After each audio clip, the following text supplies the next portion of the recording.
خاور مانیکا صاحب اس پہ جان نہیں چھوڑے، اور بیسکلی وہ بھی آپ کو پتہ ہے ایک مہرہ ہی ہیں، لیکن ان مہروں کو بھی شرم نہیں آتی کہ یہ بار بار اس طرح استعمال ہوتے ہیں اور اس طریقے سے کسی کے ہاتھ میں کھیلتے ہیں، اور پھر صرف یہ نہیں کہ اپنی عزت گنواتے ہیں، اپنے سے جڑے ہوئے تمام رشتوں کو ایک گالی بنا کر رکھ دیتے ہیں۔ تو یہ اسی قسم کا ایک شخص ہے خاور مانیکا، جو کہ اس وقت اسی قسم کا ایک گھٹیا کردار بنا ہوا ہے۔ تو بہرحال جی انہوں نے یہ اپیل دائر کی تھی، اور اس کے بعد اب صورتحال یہ کہ یہ جو کیس ہے یہ نئے نویلے اسلام آباد ہائی کورٹ کے جج اعظم خان کے آگے فکس کر دیا گیا ہے سماعت کے لیے۔ اب اعظم خان صاحب کون ہیں جی؟ یہ وہی جج ہیں جنہوں نے اس سے پہلے اسی کیس سے متعلق، جب یہ اپیلیٹ کورٹ کے جج تھے، اس وقت اس کو قابل سماعت قرار دیا تھا۔ تو یہ وہ جج صاحب ہیں جو کہ پہلے ہی اس کے اوپر ایک سماعت کر چکے ہیں، اور انہوں نے اس کیس کو نہ صرف یہ کہ قابل سماعت قرار دیا، پھر اس کے بعد آپ نے دیکھا کہ اس کیس کے اوپر جو ہے وہ پھر پہلے سماعت ہوئی، اور اس کے بعد جو افضل مجوکا سیشن جج ہیں انہوں نے پھر اس کیس میں عمران خان صاحب اور بشرا بی بی صاحبہ کو بری بھی کر دیا تھا۔ ابتدا میں اس پہ سماعت ہوئی تھی، جو آپ نے سنا تھا کہ ڈیالہ میں جب انہیں 7 سال کی سزا بھی ہوئی تھی، لیکن اس کے بعد پھر سیشن کورٹ میں ان کو دونوں کو اس کیس میں بری کر دیا گیا تھا۔ لیکن اس بریت کے خلاف اب خاور مانیکا صاحب جب دوبارہ اپیل لے کے اسلام آباد ہائی کورٹ گئے تو ان کی یہ سماعت فکس کی گئی ہے اپنے فیورٹ جج لانے کے بعد اعظم خان کے پاس۔ یعنی انہیں پتا تھا کہ اسلام آباد ہائی کورٹ میں جو باقی تمام ججز ہیں، ماں سوائے عامر فاروق صاحب کے، جتنے بھی باقی ججز ہیں، کیونکہ وہ آزاد ججز ہیں، وہ کوئی ڈراوے یا دھمکاوے میں آ کے کسی قسم کا کوئی غلط فیصلہ بھی نہیں دیں گے، اور شاید وہ پہلی ہی 1-2 سماعتوں میں اس کو اڑا کے باہر پھینک دیں، تو لہٰذا ان کے سامنے یہ اپیل لگائی ہی نہیں جا رہی تھی۔ اور جب اب اپنے من پسند ججز آ چکے ہیں تو اس کے بعد یہ والی کیس جو ہے، یہ والا جو کیس ہے دوبارہ سے لگا دیا گیا ہے، اور اس کیس میں جو ہے آج اب آپ اندازہ لگائیے کہ اعظم خان صاحب کے پاس لگایا گیا تو اس کا مقصد کیا ہے۔ اب یہ تو اس کا ایک سامنے کا جو ایک ایلیمنٹ ہے وہ ہمیں نظر آ رہا ہے، اور اس میں جو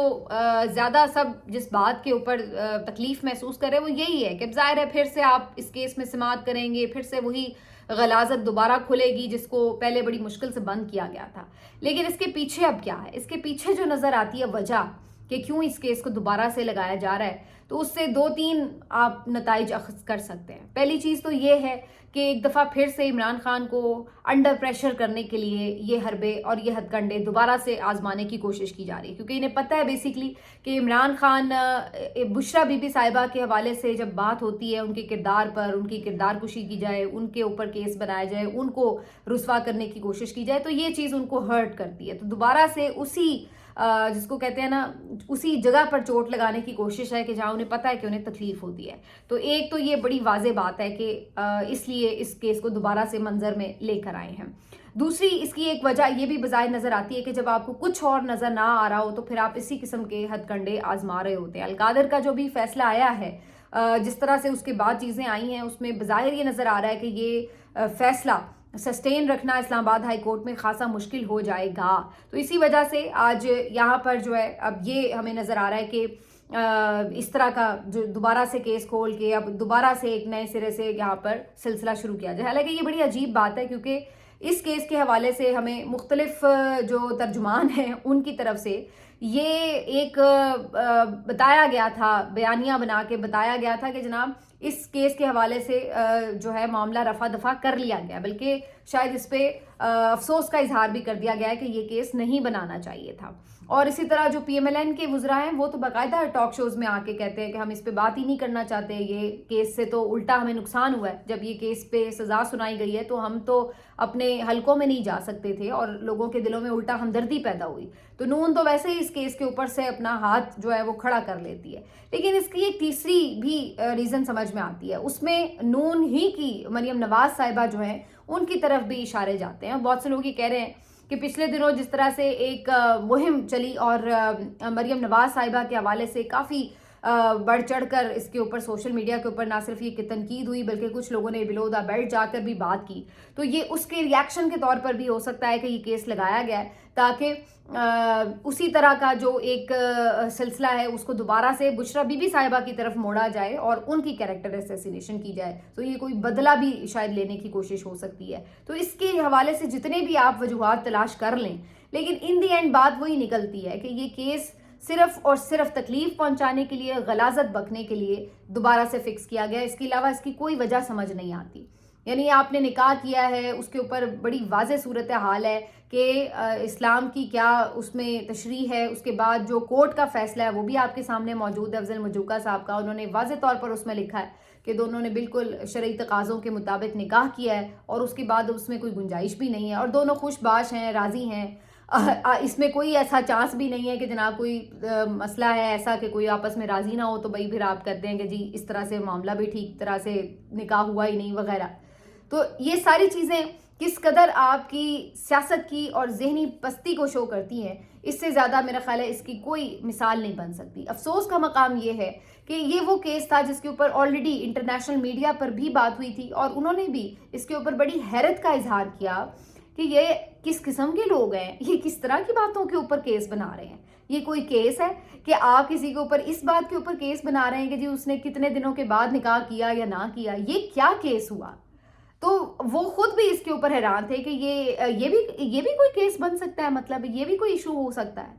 تو اس طرح کی موقع کے اوپر اب آپ دوبارہ یہ غلاظت کا ڈھکن جو کھول رہے ہیں, تو اب آپ اندازہ لگا لیجئے کہ جہاں پہلے ہی انٹرنیشنلی اس وقت پاکستان کی کیا صورتحال ہے وہ آپ سب کو ہم بتاتے ہی رہتے ہیں, اور وہاں پر آپ یہ ایک نیا تماشا جب شروع کریں گے تو پھر آپ کدھر جا رہے ہیں اور کیا امیج بنا رہے ہیں. اور پھر اس کا فائدہ ہی ہوگا عمران خان کو. اس کی وجہ کیا ہے؟ اس کی وجہ یہ ہے کہ دوبارہ سے جو عمران خان کا نیریٹو ہے جو کہ آلریڈی انٹرنیشنلی بڑا سٹرونگ ہو چکا ہے کہ ان کو وکٹمائزیشن کا نشانہ بنایا گیا ہے, کہ ان کو اور ان کی بیوی کو باقاعدہ طور پر کیریکٹر اسیسینیشن کر کے بھی اور ادروائز بھی جس طریقے سے ان کے ساتھ سلوک کیا جا رہا ہے, یہ صرف اور صرف انتقامی کارروائی ہیں. تو وہ ان کی بات میں اور سٹرینتھ آئے گی اور اس سے اور اس چیز کو طاقت ملے گی. دوسرا اس سے یہ فائدہ ہوگا کہ یہ جو پی ٹی آئی کا نیریٹو ہے کہ جناب یہ ججز بھرتی کیے گئے ہیں, 26ویں آئینی ترمیم لائی اس لیے گئی تھی کہ عدلیہ پہ پورا کنٹرول حاصل کیا جائے, اور آپ نے ویسے بالکل ان کی پریڈکشنز کے عین مطابق یہی کیا کہ آپ اپنے من پسند ججز بھی لے کر آئے, اور اب عمران خان کے جو کیسز ہیں جو اپیلیں ہیں وہ انہی ججز کے پاس جب آپ چن کے فکس کریں گے تو آپ تو پھر ان کی اسی بات کو مزید سچ ثابت کر رہے ہیں کہ جی یہ بالکل درست بات کر رہے ہیں. تو پھر جب آپ خود ہی سارا معاملہ کانٹروورشل بنا دیں گے تو پھر آٹومیٹکلی سب کو تو یہ کہنا پڑے گا کہ جناب وہی بات ٹھیک کہہ رہے ہیں. پھر اس کا مطلب ہے وہ تو پہلے یہ بات کہہ رہے تھے اور آپ نے وہی کر کے دکھا دیا. لیکن ان دی اینڈ اس سے نکلے گا کیا میکسیمم آپ اس سے نکال لیں گے. اصل میں یہ صرف ٹیکٹکس نظر آ رہے ہیں. یہ اس بات کا ثبوت ہے کہ عمران خان نے کوئی کمپرومائز کرنے کے لیے ابھی تک اشارہ نہیں دیا. انہوں نے ڈٹ کر جو کھڑے ہو کر انکار کیا ہے اسی کی سزا کے طور پر دوبارہ سے یہ غلاظت کا یہ کھیل جو ہے وہ شروع کیا گیا ہے, اور اس کے علاوہ اس کی کوئی اور وجہ جو ہے وہ بظاہر نظر نہیں آتی. بہرحال اب دیکھتے ہیں آنے والے دنوں میں اس کے اوپر ظاہر ہے مزید بات ہوتی بھی رہے گی, اور افسوس بھی ہوتا رہے گا کہ یہ کیا تماشا ہے جو ہمارے ملک میں ہر کچھ دن بعد شروع ہو جاتا ہے. اور ظاہر ہے جب آپ یہ ان کے خلاف کریں گے پھر کیا ہوگا, جواباً اسٹیبلشمنٹ کے اوپر بھی اسی قسم کی غلاظت والی ہم پوسٹیں دیکھ رہے ہوں گے سوشل میڈیا پر, مریم نواز کے اوپر دیکھ رہے ہوں گے. پھر ہر کوئی کون محفوظ رہتا ہے. پھر اب آپ کہیں گے جی ہم نے پیکا آرڈیننس لے آئے ہیں, جی اب ہم سب کو پکڑ لیں گے جو ایسی پوسٹیں کرے گا. تو بھائی آپ جو ملک میں بیٹھے ہیں ان کو ہی پکڑ سکتے ہیں میکسیمم, جو باہر بیٹھے ہیں ان کو آپ کیا کر سکتے ہیں, ان کا تو آپ کچھ نہیں بگاڑ سکتے. تو کیا فائدہ ہوگا ایک دوسرے کی پھر سے آپ عزتیں چوک چوراہوں میں نیلام کریں گے تو کرتے رہیں. پھر یہی اگر آپ لوگوں کو شوق ہے اور یہ چیزیں آپ لوگوں کو اچھی لگتی ہیں اور یہی آپ معاشرہ اگر پنپنا چاہتے ہیں آگے, تو پھر اب کیا اس پہ ہم کہہ سکتے ہیں. ہم تو پیٹ کے تھک گئے ہیں کہ بھائی اس قدر غلاظت میں مت گریں, لیکن کوئی سننے کے لیے تیار نظر نہیں آتا. آگے بڑھتے ہیں. یہ ایک خبر ہے جی آج ہمیں نظر آتی ہے کہ جو جہاں ہم یعنی مطلب افسوس کی بات ہے کہ جہاں پہ یہ پاکستان کے اتنے سیریس مسائل ہیں وہاں پر ہم کیا چیزیں ڈسکس کر رہے ہیں بیٹھ کے, ہماری پرائرٹیز کیا ہے وہ آپ اندازہ لگا لیجئے. ابھی میں آج وہ گارجین میں بھی مضمون پڑھ رہی تھی کہ چائنا کی طرف سے اتنی سخت سٹیٹمنٹس آ رہی ہیں کہ کون آپ کے ملک میں انویسٹ کرے گا اگر سیکیورٹی کی یہ صورتحال رہی. سیکیورٹی آپ کے ملک کی اس وقت دہشت گردی کی لپیٹ میں جس طرح سے آپ ہیں وہ سب آپ کے سامنے ہیں, اور یہاں پر صورتحال کیا ہے کہ ہم کس طرح کس کو کنٹرول کر لیں, کس کے اوپر عدت مدت کا مقدمہ بنا لیں, اور اس طرح کی چیزوں میں یہ لوگ گھٹیا لوگوں کی طرح پڑے ہوئے ہیں. اور اس کے بعد اب آپ اندازہ لگا لیجئے کہ آج جو آپ کے سامنے پارا چنار کی صورتحال ہے وہ آلریڈی ہے. بلوچستان میں جو ایک طوفان اٹھا ہوا ہے وہ اپنی جگہ موجود ہے. آج دال بندین میں اتنی بڑی تعداد میں بلوچ وہاں پہ نکلے ہیں. مارنگ بلوچ وہاں پر خطاب کر رہی تھیں اور وہاں پر جو نعرے لگ رہے تھے ذرا سنیں آپ تو آپ کے کان جو ہیں وہ کھلیں. آپ کیا سمجھتے ہیں کہ میڈیا پہ اگر آپ اس طرح کی فیک کوریج کروا لیں گے کہ جی کوئی نکلا نہیں تو کسی کو پتہ نہیں چلے گا کہ وہاں پہ کوئی آیا نہیں ہے کہ آیا ہے. وہ ذرا کھول کے آپ دیکھیں سوشل میڈیا, آپ کو سب نظر آ رہا ہے. بلکہ کھولنے کی بھی ضرورت نہیں ہے, آپ خود وہاں پہ موجود ہیں, سب کو پتہ ہے کہ وہاں پہ کیا ہو رہا ہے. تو یہ جو چیزیں ہیں اس کو اب کس طرح سے سارٹ آؤٹ کرنا ہے, اس کا کسی کے پاس کوئی سلوشن نہیں ہے سوائے اس کے کہ بس ہم اپنی سکور سیٹل کر لیں, ہم اپنی نوکریاں بچا لیں اور ہم سیاست کر لیں. بس یہی کچھ ہمیں پتہ ہے. اب یہ سیکورٹی سچویشن کے اوپر پی ٹی آئی نے ایک سٹیپ لیا ہے اور آل پارٹیز کانفرنس بلائی ہے. ایک اچھا جیسچر ہے, اس میں جماعت اسلامی وغیرہ کو بھی دعوت دی گئی ہے. تو یہ ان کی طرف سے ایک انیشیٹو ضرور لیا گیا ہے. اس کے ساتھ علی امین گنڈا پور بھی کہہ رہے ہیں کہ وہ خود بھی افغانستان کوئی وفد بھیج سکتے ہیں اس ساری سچویشن سے نکلنے کے لیے, کوئی راستہ نکالنے کی کوشش کر سکتے ہیں بات چیت کے ذریعے. آج مراد سعید صاحب نے بھی ایک ٹویٹ کیا ہے اور انہوں نے بھی بیسکلی جو امن و امان کی صورتحال ہے اس کے حوالے سے توجہ دلائی, اور انہوں نے کہا ہے کہ میں نے پہلے ہی کئی دفعہ یہ امن کا جھنڈا اٹھایا تھا, لیکن اس کے بعد پھر جس طرح میرے ساتھ ہوا میں اب اپنی جان بچانے کی وجہ سے روپوش ہوں اپنے قائد کے حکم پر. تو اب انہوں نے اپیل کی ہے اہل علاقہ سے بالاکنڈ کے کہ آپ یہ امن کا جھنڈا اٹھائیں اور اس پوری جو ہم نے پہلے بھی اس کے اوپر آواز اٹھائی, اس کے اوپر کیمپین کو آپ لیڈ کریں. تو سوائے ان کا کہنا ہے کہ مالاکنڈ کے اور کہیں پہ بھی آپ یہ نہیں کہہ سکتے کہ پوری طرح سے ریٹ بحال ہے. شام کے وقت آپ کا باہر نکلنا, جو بھی آپ کی یہ پہلے بھی جو قبائلی علاقے تھے وہاں پر جو اب بعد میں کے پی کا حصہ بھی بن گئے, لیکن اس کے باوجود بھی اب وہاں پر یہ سچویشن ہے کہ مکمل جو سیکیورٹی ہے وہ آپ نہیں کہہ سکتے کہ 100% فول پروف ہے. تو یہ ساری چیزیں ہیں. اور اس کے بعد جو دوست ملک ہیں وہ یہ پریشان ہیں کہ ہم کیسے اس ملک میں آ کے انویسٹ کریں کہ جہاں پر سیکیورٹی کی یہ سچویشن ہے. یعنی آپ کے اب جو باہر کے لوگ آئے ہوئے انویسٹرز ہیں, انجینئرز ہیں, وہ تک بھی محفوظ نہیں ہیں. اور یہاں ہماری پرائرٹیز آپ دیکھ لیں. اب میں کیا بار بار اس کے اوپر بات کروں. اور پھر اس کے بعد جو ایک اور اس میں سٹوری ہے وہ بڑی امپورٹنٹ ہے, وہ یہ کہ بات چیت جو ٹی آئی کر رہی تھی اس کے اوپر بیرسٹر گوہر کا یہ سٹیٹمنٹ ضرور آیا ہے کہ اب بھی اگر حکومت